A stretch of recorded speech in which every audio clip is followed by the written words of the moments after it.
வணக்கம். இன்னைக்கு நாம ஒரு சூப்பரான விஷயத்த பத்தி பார்க்க போறோம். அதுதான் முக்கூடர் பள்ளு. இது 17ஆம் நூற்றாண்டுல எழுதப்பட்ட ஒரு தமிழ் இலக்கியம். வாங்க அந்த சுவாரஸ்யமான உலகத்துக்குள்ள ஒரு சின்ன பயணம் போயிட்டு வரலாம். யோசிச்சு பாருங்க, ஒரு சாதாரண விவசாயியோட காதல் கதை. அவனுக்கு 2 பொண்டாட்டி, அவங்களுக்குள்ள சண்டை. இது எப்படி 17ஆம் நூற்றாண்டு வாழ்க்கையே படம் பிடிச்சு காட்டுற ஒரு கால கண்ணாடியா மாறுச்சு? இது வெறும் கதையா இல்லாம ஒரு பெரிய வரலாற்று ஆவணமா எப்படியாச்சு? வாங்க இந்த கேள்விக்கான பதில தேடுவோம். சரி, முதல்ல முக்குடர் பல்லுனா என்ன, அது எந்த மாதிரியான ஒரு இலக்கியம்ங்கிறத புரிஞ்சுக்கலாம். இது பள்ளு அப்படின்னு ஒரு ஸ்பெஷலான கேட்டகரிய சேர்ந்தது. பள்ளுனா என்ன தெரியுமா? அந்த காலத்துல இலக்கியம்னாலே ராஜாவ பத்தியோ கடவுள பத்தியோ தான் பாடுவாங்க. ஆனா பள்ளு இலக்கியம் முதல் முறையா நம்மள மாதிரி சாதாரண விவசாய மக்களோட வாழ்க்கைய, அவங்க சந்தோஷம், கஷ்டம், காதல், வேலைன்னு எல்லாத்தையும் பத்தி பேசுச்சு. இது வெறும் பாட்டு மட்டும் இல்ல, ஸ்டேஜ்ல நாடகமாவும் நடிச்சாங்க. இப்போ இந்த கதையோட களம், அதாவது ஸ்டேஜ், முக்கூடல். இது ஏதோ சாதாரண கிராமம்னு நினைச்சிடாதீங்க. அது ஒரு பயங்கர செழிப்பான அழகான ஒரு நகரம். அந்த ஊரை பத்தி இந்த நூல் எப்படி வர்ணிக்குதுன்னு நாமளே பாப்போமே. கேளுங்களேன் இந்த வரிய. கோபுரத்தின் அருகே மேகங்கள் கூடும், கொடிகள் வானத்தையே மூடிவிடும், பொன்முற்றத்தில் அன்னங்கள் விளையாடும், சூரியன் சுவர்களுக்குள் செல்ல வழி தேடுவான். என்ன ஒரு கற்பனை பாருங்க. அதாவது கோயில் கோபுரம் அவ்ளோ உயரமா இருக்காம், மேகமே அது மேல உரசிக்கிட்டு போகுதாம், ஊர்ல கட்டின கொடிகள் வானத்தையே மறைச்சிடுதாம், சூரியனுக்கே உள்ள வரதுக்கு வழி தெரியாத அளவுக்கு பெரிய பெரிய மதில்கள். அடேங்கப்பா, இதுதான் முக்கூடல். வர்ணனை இதோட நிக்கல. தெருவெல்லாம் ஜொலிக்கிற ரத்தின கற்கள் பதிச்சிருக்கான். வண்டுகளோட ரீங்காரம் கேட்டா இரும்பே உருகிடுமா. குளத்துல பார்த்தா மீனுங்க பானைக்குள்ளேயே தாவி குதிக்குதாம். வயல்வெளியில எருமைகள் பூக்களை மேய்ஞ்சிட்டு இருக்கு. நம்ம கண்ணு முன்னாடியே அந்த செழிப்பான ஊரை கொண்டு வந்து நிறுத்துது பாருங்க இந்த நூல். சரி, இப்போ கதைக்குள்ள போலாம். இவ்வளவு வளமான ஒரு ஊர்ல வாழ்ற ஒரு விவசாயி, அவனோட 2 பொண்டாட்டிகளுக்கு நடுவுல நடக்கிற ஒரு முக்கோண காதல் கதை தான் இது. இந்த சண்டைதான் கதையோட மையமே. இங்க பாருங்களேன், அந்த 2 மனைவிகளும் எவ்ளோ வேற வேற மாதிரி இருக்காங்கன்னு. மூத்த மனைவி பேரு மூத்தப்பள்ளி, அவ முக்குடல்கார பொண்ணு, விஷ்ணு பக்த, ஒரு பெரிய பரம்பரை குடும்பம். இளைய மனைவி இளைய பள்ளி, அவ மருதூர்காரி, சிவன் பக்த. பாத்தீங்களா, ஊரு வேற, சாமி வேற, குடும்ப பின்னணியும் வேற. இதுதான் அவங்க சண்டைக்கு முக்கியமான காரணமாவே அமையுது. நம்ம கதையோட ஹீரோ அந்த விவசாயி. அவன் பேரு பள்ளன். அவனுக்கு இளைய மனைவி மேல ஒரு தீராத காதல், ஒரு மோகம்னே சொல்லலாம். அந்த மயக்கத்துல அவன் மூத்த மனைவியையும் கண்டுக்கிறதில்ல. அதுக்கும் மேல அவனோட முக்கியமான விவசாய வேலையும் செய்யறதில்ல.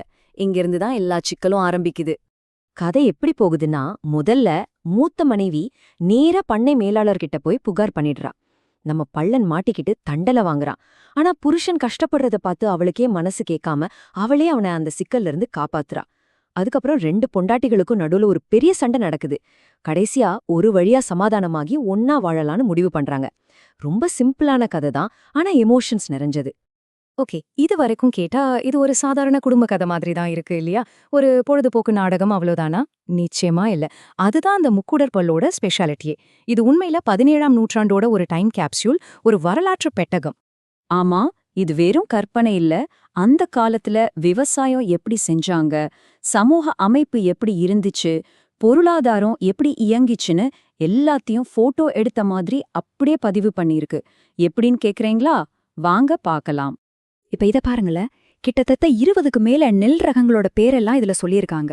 சீரக சம்பா, புனுகு சம்பா மாதிரி இன்னிக்கும் நமக்கு தெரிஞ்ச பேர் இருக்கு. ஆனா அதோட நம்ம கேள்விப்படாத நெல் வகைகளும் நிறைய இருக்கு. அவங்களோட விவசாய அறிவு எவ்வளவு ஆழமா இருந்திருக்கு பாருங்க. நெல் மட்டும் இல்ல, மாடுகளோட வகைகளையும் லிஸ்ட் போடுறாங்க. இதுலயும் 20க்கும் மேல இருக்கு. பேருங்களை பாருங்க. கொடை கொம்பன், அதாவது கொம்பு கொடை மாதிரி வளைஞ்சிருக்கு. மஞ்சள் வாளன், அதோட வால் மஞ்சள் நிறத்துல இருக்கு. இப்படி ஒவ்வொரு மாட்டுக்கும் அதோட தோற்றத்தை வச்சு பேர் வச்சிருக்காங்க. இது சும்மா ஒரு லிஸ்ட் இல்லங்க, இது ஒரு முழுமையான விவசாய என்சைக்ளோபீடியா மாதிரி. இந்த டேபிள் ரொம்ப ரொம்ப முக்கியம். அறுவடை செஞ்ச நெல்ல எப்படி பங்கு போட்டாங்கன்னு இதுல தெளிவா இருக்கு. கொஞ்சம் ஏழைகளுக்கு சாப்பாடு போட, கொஞ்சம் கோயில்களுக்கு பூஜை பண்ண, அப்புறம் மடங்களுக்கு, திருவிழா செலவுக்கு, ஏன் புலவர்களுக்கும் அறிஞர்களுக்கும் கூட ஒரு பங்கு போயிருக்கு. இத பாக்கும்போதே அந்த காலத்து சமூகமும் பொருளாதாரமும் எவ்ளோ ஒரு கட்டமைப்போட இருந்திருக்குன்னு நமக்கு நல்லாவே புரியுது.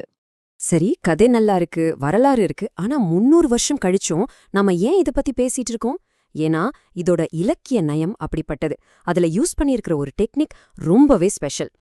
அதுக்கு பேரு தான் வஞ்ச புகழ்ச்சி. சிம்பிளா சொல்லணும்னா திட்டுற மாதிரி புகழ்றது. இதுதான் அந்த நூலோட ஹைலைட்டே. கேக்கும்போது நக்கலா காமெடியா இருக்கும், ஆனா அதுக்குள்ள பெரிய அர்த்தம் ஒளிஞ்சிருக்கும். இந்த டெக்னிக்கு பெஸ்ட் எக்ஸாம்பிள் அந்த 2 பொண்டாட்டிகளும் சண்டை போடுற சீன் தான். இளையவள் மூத்தவள் கிட்ட உங்க பெருமாள் ஒரு பொண்ணுக்காக கடல் தாண்டி போனாரே அப்படின்னு கிண்டல் பண்ணுவா. பார்த்தா திட்டுற மாதிரி இருக்கும், ஆனா உண்மையில சீதைக்காக ராமர் பட்ட கஷ்டத்தையும் அவரோட வீரத்தையும் தான் சொல்றா. பதிலுக்கு மூத்தவள் உங்க சிவன் பிச்சை எடுக்க போனாரேன்னு சொல்லுவா. அது சிவனோட துறவரத்தையும் பெருமையும் குறிக்கும். பாத்தீங்களா, திட்டுறது மூலியமாவே அவங்க சாமியோட பெருமைய பேசுறாங்க. செம்மையில. யோசிச்சு பாருங்க, 17ஆம் நூற்றாண்டுல ஒரு கிராமத்து நாடகமா ஆரம்பிச்சது 20ஆம் நூற்றாண்டுல மறுபடியும் புத்தகமா வந்து பெரிய அளவுல ரீச் ஆச்சு. இன்னைக்கு வரைக்கும் நிறைய கலைஞர்களுக்கு இது ஒரு பெரிய இன்ஸ்பிரேஷன்.